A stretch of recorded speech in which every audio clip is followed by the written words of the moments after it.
Oppo வந்து Find X8 அப்படிங்கிற சீரிஸோட smart phones கூடிய விரைவில் இந்தியாவில் லான்ச் பண்ணுறதா இருக்காங்க. ஓப்போவோட இந்த Find X8 series smart phones வந்து ரெண்டு விதமான வெர்ஷனில் வருது. அதாவது Oppo Find X8 மற்றும் ஓப்போவோட Find X8 Pro அப்படிங்கிற ரெண்டு விதமான வெர்ஷனில் வருது. ஸோ இந்த வீடியோவில் ஓப்போவோட Find X8 மற்றும் X8 Proவில் எல்லா விஷயங்கள் வருது அப்படிங்கிறத டீட்டெயிலாக இந்த வீடியோவில் பார்க்கலாம். மேலும் இந்த ரெண்டு ஃபோனுக்கும் என்ன வித்தியாசம் முதற்கொண்டு எல்லாத்தையும் இந்த வீடியோவில் சொல்கிறேன். ஸோ வீடியோக்குள்ளே போக முன்னாடி சேனல் சப்ஸ்கிரைப் பண்ணிடுங்க, பக்கத்துக்கு பெல் ஐக்கனை ப்ரெஸ் பண்ணி தொடர்ந்து உங்கள் ஆதரவு தாங்க. முதல்ல இந்த ஃபோனில் இருக்கிற பில்லேருந்து ஆரம்பிக்கலாம். ரெண்டு ஃபோனுக்கும் நமக்கு வந்து IP68 மற்றும் IP69 அப்படிங்கிற டியூயல் ரேட்டிங் சப்போர்ட் கொடுத்துருக்காங்க. அதாவது நமக்கு வாட்டர் மற்றும் டஸ்ட் சென்சிட்டிவாக வர்றது மட்டும் இல்லாமல் நமக்கு மேக்ஸிமமாக IP69 ரேட்டிங் கொடுத்த காரணத்தினால ஃபோனை தண்ணிக்குள்ளே போட்டாலும் எந்த விதமான பிரச்சனையும் இருக்காது. குறிப்பாக சொல்லணும்னு கேட்டிங்கன்னா நமக்கு வந்து மழை நேரங்களில் ஃபோனை வெளியே எடுத்துகிட்டு போனாலும் ஃபோனுக்குள்ளே தண்ணி அவ்வளோ ஈஸியாக படாது. அது மட்டும் இல்லாமல் இந்த ஃபோனோட வெயிட் அப்படின்னு பார்க்கும்போது 193 கிராம் வருது. ஆனால் நோட் பண்ண வேண்டிய விஷயம் கேட்டிங்கன்னா திக்னஸ் ரெண்டு ஃபோன்லையுமே மாறுபடுது. அதாவது கலரை பொறுத்து ரெண்டு ஃபோன்லையுமே வந்து திக்னஸ் மாறுது. முதல்ல ஓப்போவோட Find X8 எடுத்துக்கிட்டிங்கன்னா அதில் பிளாக், ப்ளூ, ஒயிட் அப்படிங்கிற 3 கலர்ஸ் வருது. அந்த கலரில் நீங்கள் ஃபோன் வாங்கும்போது அது வந்து 7.85 mm திக்னஸில் வருது. இது போ பிங்க் அப்படிங்கிற இன்னொரு வெர்ஷனும் இருக்குது. அந்த ஃபோனுக்கு 7.95 mm திக்னஸ் வருது. அது ஓப்போவோட Find X8 Pro எடுத்துக்கிட்டிங்கன்னா அதில் பிளாக் கலர் வெர்ஷன் வாங்கினீங்கன்னா 8.24 mm திக்னஸும், ப்ளூ மற்றும் ஒயிட் வெர்ஷன் வாங்கும்போது அது 8.34 mm திக்னஸோட வருது. அடுத்ததாக ரெண்டு ஃபோனோட டிஸ்பிளே பற்றி பார்க்கலாம். டிஸ்பிளேயோட சைஸ் நமக்கு ரெண்டு ஃபோன்லையும் மாறுபடுது. அப்படி பார்க்கும்போது ஓப்போட Find X8 எடுத்துக்கிட்டிங்கன்னா அதில் ஒரு 6.59 இன்ச்சுக்கான டிஸ்பிளே கொடுக்குறாங்க. அதே ஓப்போட Find X8 Pro எடுத்துக்கிட்டிங்கன்னா அதில் ஒரு 6.78 இன்ச்சுக்கான டிஸ்பிளே வருது. மற்றபடியாக ரெண்டு டிஸ்பிளேலையும் நமக்கு வந்து 1.5Kக்கான AMOLED டிஸ்பிளே கொடுத்துருக்காங்க. நல்ல ஒரு குவாலிட்டி அண்ட் ரெசல்யூஷன் கிடைக்கிறது மட்டும் இல்லாமல் ரெண்டு ஃபோன்லையும் மேக்ஸிமமாக 120 Hz வரையும் வேரியபிள் ரெஃப்ரெஷ் ரேட் கொடுத்துருக்காங்க. ஆனால் நோட் பண்ண வேண்டிய விஷயம் என்னன்னு கேட்டிங்கன்னா ஓப்போட Find X8 Pro எடுக்கும்போது அதில் LTPO பேனல் வருது. அதாவது 1லிருந்து 120 Hz வரையும் வேரியபிள் ரெஃப்ரெஷ் ரேட் வந்து அதில் கிடைக்கும். மற்றபடியாக ரெண்டு ஃபோன்லையும் நமக்கு வந்து மேக்ஸிமமாக 4500 நிட்ஸ் வரையும் பீக் பிரைட்னஸ் கிடைக்குது. இது போக 2160 Hzக்கான high frequency PWM dimming support கொடுத்துருக்காங்க. டச்சை பொறுத்தவரை நமக்கு வந்து 240 Hzக்கான டச் சாம்பிளிங்கும் 2160 Hzக்கான இன்ஸ்டன்ட் டச் சாம்பிளிங் ரேட்டும் இதில் கொடுக்குறாங்க. ஸோ டிஸ்பிளே வந்து டச்சும் வந்து ஃபாஸ்ட் மற்றும் ரெஸ்பான்சிவ்னஸாக இருக்கும். இது போக இந்த டிஸ்பிளேக்கு டால்பி விஷன் சப்போர்ட்டும் இருக்கு. இன் டிஸ்பிளே ஃபிங்கர் பிரிண்ட் ஸ்கேனரும் தராங்க. டிஸ்பிளேயோட ப்ரொடெக்ஷனுக்காக ஓப்போ கிறிஸ்டல் ஷீல்டு அப்படிங்கிற ஒரு கிளாஸ் வந்து ப்ரொடெக்ஷனுக்காக கொடுத்துருக்காங்க. இது ஓப்போவோட சொந்த தயாரிப்பில் உருவான ஒரு கிளாஸ் தான். ஸோ ஓவரலாக பார்க்கும்போது டிஸ்பிளேயோட குவாலிட்டி ரெண்டு ஃபோனுமே நல்லா கொடுத்துருக்காங்க. எந்த விதமான குறையும் சொல்ல முடியாது. இந்த டிஸ்பிளேயோட சைஸ் மட்டும் கொஞ்சம் மாறுபடுது ரெண்டு ஃபோனுக்கும். அடுத்ததாக நம்ம பெர்ஃபார்மன்ஸை பற்றி பார்க்கலாம். இந்த ஃபோனில் நமக்கு லேட்டஸ்ட்டான MediaTek Dimensity 9400 அப்படிங்கிற 3 nm ப்ராசஸர் கொடுக்குறாங்க. கிராஃபிக்ஸ்க்காக இம்மார்டலிஸ் G925 அப்படிங்கிற GPU வந்து உள்ளே கொடுத்துருக்காங்க. ஸோ பெர்ஃபார்மன்ஸ் எப்படி இருக்குன்னு கேட்டிங்கன்னா இந்த ப்ராசஸருக்கு 1வது ரேங்க் வருது. அதாவது இருக்கிறதுலே ஹையஸ்டான ரேங்கிங் இந்த ப்ராசஸருக்கு கிடச்சிருக்கு. ஸோ ஒரு நல்ல ஒரு ஹை எண்டான ஒரு ஃப்ளாக்ஷிப் சிப்செட் கொடுத்த காரணத்தினால பெர்ஃபார்மன்ஸ் எவ்வளோக்கு ஹெவியான கேம்ஸ்னாலும் சரி, ஆப்ஸ் ரன் பண்ணாலும் சரி, 3D அப்ளிகேஷன் ரன் பண்ணாலும் சரி, இதில் கண்டிப்பாக நல்லாவே பெர்ஃபார்ம் பண்ணும். ஒருவேளை எவ்வளோ ஆண்ட்ராய்டு பெஞ்ச் மார்க் எடுத்திருக்கு அப்படின்னு கேட்டிங்கன்னா இதுக்கு 3.1 மில்லியன் ஸ்கோர்ஸ் வந்து வந்திருக்கு. அது மட்டும் இல்லாமல் கேமிங் தொடர்ந்து விளையாடுறவங்களுக்காக இதில் ஒரு அல்ட்ராலார்ஜ் லிக்விட் வேப்பர் கூலிங் சேம்பர் உள்ள கொடுக்குறாங்க. ஆனாலும் ரொம்ப நேரம் கேம் விளையாண்டாலும் இந்த ஃபோனில் ஹீட் ஆகாது. அடுத்ததாக RAM மற்றும் இன்டர்னல் ஸ்டோரேஜ் பற்றி பார்க்கலாம். முதல்ல ஓப்போவோட Find 8X பொறுத்தவரையும் 12GB RAM 256GB storage, 12GB RAM 512GB storage, 16GB RAM 2GB storage, 16GB RAM 512GB storage மற்றும் 16GB RAM 1TB ஸ்டோரேஜ் அப்படிங்கிற 5 கான்ஃபிகரேஷன் வருது. அதே ஓப்போவோட Find X8 Pro எடுத்துக்கிட்டிங்கன்னா அது 12GB RAM 2GB storage, 12GB RAM 512GB storage, 16GB RAM 512GB storage, 16GB RAM 1TB storage அப்படிங்கிற 4 configuration வருது. இது போக அடிஷனலாக இன்னொரு வெர்ஷனும் இருக்கு. அதாவது 16GB RAM 1TB ஸ்டோரேஜ் அப்படிங்கிற சேட்டலைட் வெர்ஷனும் லான்ச் பண்ணியிருக்காங்க. அதாவது நமக்கு வந்து சிம் கார்டில் வந்து சிக்னல் இல்லைன்னா கூட சேட்டலைட் மூலமாக கம்யூனிகேட் பண்ணுற மாதிரி இன்னொரு வெர்ஷன் லான்ச் பண்ணிருக்காங்க. ஆனால் இந்த வெர்ஷன் இந்தியாவுக்கு வர்றதுக்கான வாய்ப்புகள் கம்மி. மற்றபடியாக ரெண்டு ஃபோன்லையும் RAM version LPDDR 5X RAM பயன்படுத்துகிறாங்க. ஸ்டோரேஜ் UFS 4.0 கொடுத்துருக்காங்க. ஸோ நல்ல RAM மற்றும் ஸ்டோரேஜ் கான்ஃபிகரேஷன் இதுலேருந்து கிடைக்குது. அதே ஃபோனோட OS பொறுத்தவரையும் இது வந்து Android 14 OSல கலர் OS 15 அப்படிங்கிற இன்டர்ஃபேஸ் ரன் ஆகுது. Android 15ஓட அப்டேட் வந்து இப்போ வந்து சைனாவில் லான்ச் பண்ணிட்டாங்க. ஆனாலும் இந்த ஃபோன் வந்து ஒரு வருஷம் பழைய OSல தான் வருது. ஆனாலும் புது அப்டேட் கண்டிப்பாக இந்த ஃபோனுக்கு வந்து வரும். ஸோ எவ்வளோ வருஷம் அப்டேட் கொடுக்காங்கன்னு தெரியல. ஆனால் இப்போதைக்கு 3 வருடத்துக்கான அப்டேட்ஸ் கிடைக்கிறதுக்கான வாய்ப்புகள் இருக்கு அப்படிங்கிற மாதிரி ரூமர் வருது. இது போக இந்த ஃபோனுக்கு டியூல் சிம் சப்போர்ட் இருக்கு. ஆனால் மைக்ரோ SD கார்டுக்கான சப்போர்ட் கிடையாது.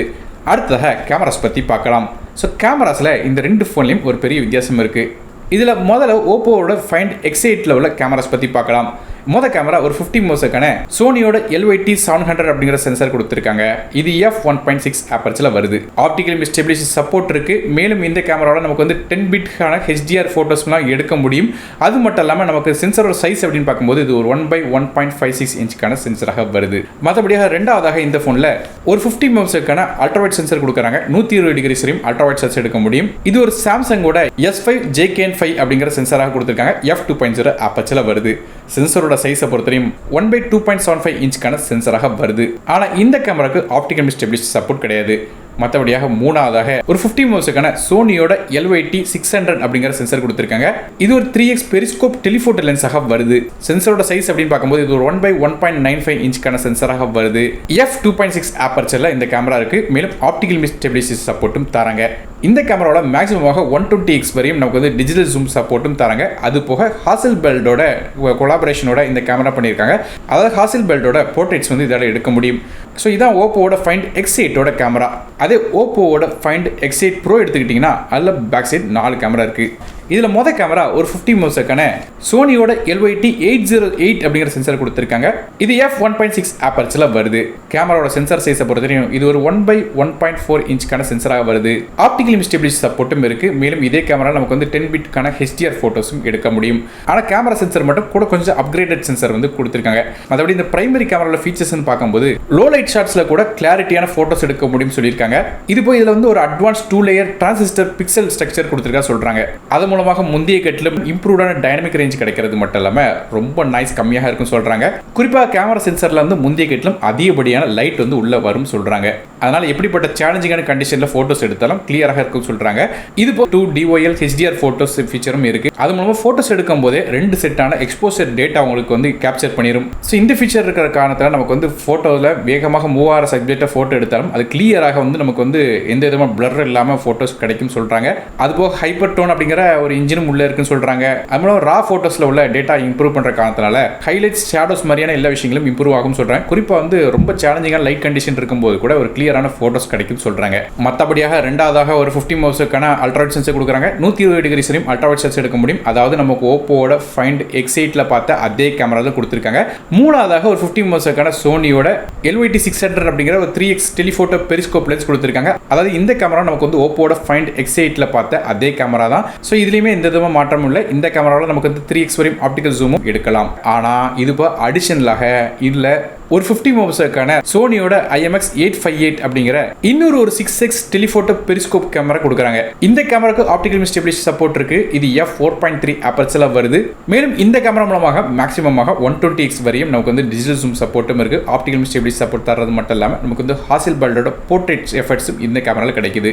ஓப்போட ஃபைண்ட் X8 ப்ரோ வாங்கும்போது நமக்கு வந்து அடிஷனலாக 2 பெரிஸ்கோப் டெலிஃபோட்டோ கேமரா கொடுக்குறாங்க. ஆனா ஓப்போட ஃபைண்ட் X8 எடுக்கும்போது அதுல ஒரே ஒரு பெரிஸ்கோப் டெலிஃபோட்டோ கேமரா இருக்கு. சோ இந்த ஓப்போவோட ஃபைண்ட் X8 ப்ரோல வந்து யார் 2 டெலிஃபோட்டோ பெரிஸ்கோப் லென்ஸ் வச்சிருக்காங்கன்னு கேட்டீங்கன்னா அதுல ஒரு innovative triple prism fold reflection system கொடுத்திருக்கறதா சொல்றாங்க. அது மூலமாக முந்தைய கேட்ல வந்து நிறைய லைட்டிங் வந்து உள்ள கிடைக்கும் சொல்றாங்க. ஜூம் எஃபெக்ட்டும் நல்லா இருக்கும் சொல்றாங்க. குறிப்பா சொன்ன கேட்டீங்கன்னா 120x வரையும் நீங்க ஜூம் பண்ணும்போது கூட அதுல வந்து குவாலிட்டி வந்து நல்லா இருக்கும் சொல்றாங்க. காரணம் 2 கேமரா இருக்கிறதுனால நமக்கு வந்து 2 கேமரா இருந்து வரக்கூடிய ஷாட்ஸும் வந்து AI மூலமாக ஜெனரேட் பண்ணி நமக்கு வந்து சூப்பரான ஒரு ஷாட்ஸ் வந்து கிடைக்குது. இது போய் இதில் எடுக்கிற வீடியோஸும் வந்து டால்பி விஷன் சப்போர்ட்டோட இருக்குன்னு சொல்லியிருக்காங்க. இது போக இந்த ஃபோனில் வந்து கேமரா டக்குன்னு லான்ச் பண்ணுறதுக்காக ஒரு குயிக் கேமரா பட்டன் ஒன்று கொடுக்குறாங்க. அது மூலமாக ஃபோட்டோஸில் வீடியோஸ் வந்து உங்கள் ஃபோனை அன்லாக் பண்ண முன்னாடி வேகமாக எடுக்க முடியும். அது போய் இதே ஷட்டர் பட்டனை லாங் ப்ரெஸ் பண்ணும்போது நமக்கு வந்து ஒரு பிரஸ்ட் கேமரா, அதாவது நமக்கு வந்து நிறைய ஃபோட்டோஸ் வந்து சைமல்டேனியஸாக எடுக்க முடியும்னு சொல்லியிருக்காங்க. இது போக ஏற்கனவே சொன்ன மாதிரி இந்த ஹாசல்பில்டோட கேமரா டெக்னாலஜியும் இந்த கேமராவில் கொடுக்குறாங்க. அது மூலமாக கலர்ஸாக இருக்கட்டும், டைனமிக் ரேஞ்சாக இருக்கட்டும், பல விதமான ஃபோக்கல் லென்த்தும் ஆஃபர் பண்ணுறாங்க. குறிப்பாக சொன்ன கேட்டிங்கன்னா 24 மில்லிமீட்டர்லேருந்து ஆரம்பிச்சு 135 மில்லிமீட்டர் வரையும் நீங்கள் வந்து ஷார்ட்ஸ் வந்து எடுக்க முடியும் இந்த கேமராவால். டால்பி விஷன் போக அடிஷனலாக இதே கேமராவில் நமக்கு வந்து 4 மைக்ஸும் கொடுக்குறாங்க. வீடியோஸ் வந்து ரெக்கார்ட் பண்ணும்போது எந்த விதமான ஆடியோ டிஸ்டர்ஷனும் இல்லாமல் கிளியரான வாய்ஸ் ரெக்கார்ட் பண்ணுற மாதிரி ஃபீச்சர் கொடுத்துருக்காங்க. இதுவே கேமராஸ்க்கு பல விதமான ஃபீச்சர்ஸ் வந்து இந்த ஃபோனில் கொடுத்துருக்காங்க. அடுத்தாக செல்ஃபி கேமரா பற்றி பார்க்கலாம். 2 ஃபோன்லையும் காமனான ஒரு 32 மெம்பர்ஸுக்கான சோனியோட IMX615 அப்படிங்கிற சென்சார் கொடுக்குறாங்க. இது f2.5 ஆப்பர்ச்சர்ல வருது. ஸோ இதான் இந்த ஃபோனோட கேமராஸ். இதில் இன்ஃப்ராரெட் சென்சரும் கொடுக்குறாங்க. ஆனால் ரிமோட்டை கூட இந்த ஃபோனை பயன்படுத்த முடியும். ஆடியோஸை பொறுத்தவரையும் இது வந்து USB Type-C ஆடியோ தராங்க. ஸ்டீரியோ ஸ்பீக்கர் சப்போர்ட்டோட டால்பி அட்மாஸ் சப்போர்ட்டும் இருக்கு. நெட்வொர்க்ஸ் பற்றி பேசலாம். இந்த ஃபோன் நமக்கு 5Gக்கான SANC சப்போர்ட் தராங்க. இது இப்போ Wi-Fi 7, Bluetooth 5.4, dual pant GPS, dual antenna NFC, மேலும் பல விதமான நேவிகேஷன் சிஸ்டமும் உள்ள கொடுத்திருக்காங்க. அடுத்ததாக பேட்டரிஸ் பத்தி பேசலாம். பேட்டரியோட கெப்பாசிட்டியும் ரெண்டு ஃபோன்லயும் மாறுது. அதுபடி பார்க்கும்போது Oppoவோட Find X8 எடுத்துக்கிட்டீங்கன்னா அதுல ஒரு 5630 mAh பேட்டரி கொடுக்குறாங்க. அதே Oppoவோட Find X8 Pro எடுத்துக்கிட்டீங்கன்னா அதுல கூட கொஞ்சம் பெரிய பேட்டரி இருக்கு. அதாவது 5910 mAh பேட்டரி கொடுக்குறாங்க. மற்றபடியாக ரெண்டு ஃபோன்லயும் நமக்கு வந்து 80 வாட்கான சூப்பர் ஃபாஸ்ட் சார்ஜிங் சப்போர்ட் வருது. வயர்லெஸ்ஸாக 50 வாட்ல வந்து ஃபாஸ்ட் சார்ஜிங் பண்ண முடியும். சார்ஜ் பண்றதுக்கு USB டைப் சி போர்ட் தராங்க. கடைசியா இந்த ஃபோனோட விலை பத்தி பார்க்கலாம். Oppoவோட Find X8 ஓட விலை வந்து சைனால 50,000 அப்படிங்கிற பிரைசிங்ல ஆரம்பிக்குது. அப்படி மேக்ஸிமமாக 65,000 பிரைசிங் வரையும் போகுது. அதே Oppoவோட Find X8 Pro எடுத்துக்கிட்டீங்கன்னா 62,500 அப்படிங்கிற பிரைசிங்ல ஆரம்பிக்கிற இந்த ஃபோன் மேக்ஸிமமாக 82,600 அப்படிங்கிற பிரைசிங் வரையும் போகுது. ஸோ இப்போ நான் சொன்ன பிரைஸ் வந்து சைனீஸ் பிரைஸ் தான். இந்தியா கவர்மெண்ட் கண்டிப்பாக பிரைஸில் கூட கொஞ்சம் டிஃபரன்ஸ் இருக்கும். அதாவது பிரைஸ் வந்து கண்டிப்பாக இன்க்ரீஸ் ஆகிருக்கும். ஸோ எப்படி பார்த்தாலும் ஒரு 55,000 60,000 செக்மெண்ட்டுக்குள்ளே இந்த Find X8 வரும் சொல்லி எதிர்பார்க்கப்படுது. அதே Find X8 Pro எடுத்துக்கிட்டிங்கன்னா நமக்கு வந்து இன்னுமே வந்து கூட கொஞ்சம் காஸ்ட்லியான வெர்ஷன் ஒரு 70,000 செக்மெண்ட்டுக்கு வர்றதுக்கான வாய்ப்பு இருக்குது. ஸோ பொறுத்திருந்து பார்க்கலாம் என்ன பிரைசிங்க்கு இந்த ரெண்டு ஃபோனை கொண்டு வராங்கன்ட்டு. மேலும் பிரைசிங் மற்றும் RAM கான்ஃபிகரேஷன் தெரிஞ்சதுக்கப்புறம் அதை பற்றி கீழே வந்து கமெண்ட் செக்ஷனில் அப்டேட் பண்ணியிருப்பேன், செக் பண்ணி பாருங்கள். மேலும் இந்த ஃபோன் வாங்கணும்னு இந்த ஃபோன் லான்ச் ஆனதுக்கப்புறம் இதோட பைண்ட் லிங்க்ஸை இந்த டிஸ்கிரிப்ஷனில் அப்டேட் பண்ணுறேன், செக் பண்ணி பாருங்க. வீடியோ பிடிச்சா ஒரு லைக் கொடுத்துங்க, உங்கள் ஃப்ரெண்ட்ஸ் மற்றும் ஃபேமிலிக்கு ஷேர் பண்ணுங்க. நான் டெக் தமிழுக்காக மற்றொரு சந்திக்கு வரை நன்றி, வணக்கம்.